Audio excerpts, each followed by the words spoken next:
Kalimera, kalispera bičiuliai. Labai šiandien šviečia saulė, vidurdienis. Aš esu kitoje statybų vietoje. Atsiprašau, užsidėsiu akinius. Čia yra objektas tarp Pafoso ir Pėjos. Vietovė vadinasi Kisonerga. Ir štai koksai norėjau parodyti jums fantastiškas objektas. Štai man už nugaros yra Quattro. Labai greitai jis parduotas, labai greitai pardavėm. Klientai išpirko tiesiog per kelis mėnesius. 3 blokai pastatų, kiekvienas su atskiru baseinu. Kaip matote, vėl daugybė metalo, įdant sutvirtinti konstruktyvą.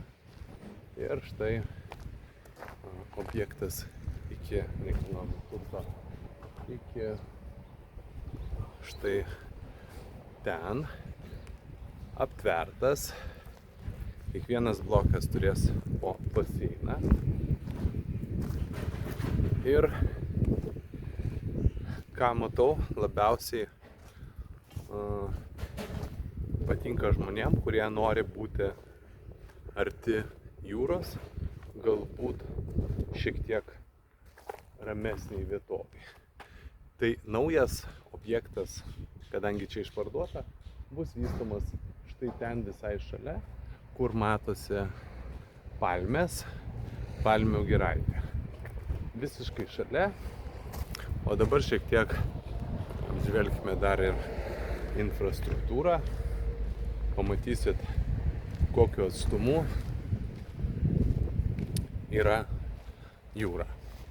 Aš esu prie šio objekto daręs reportažą.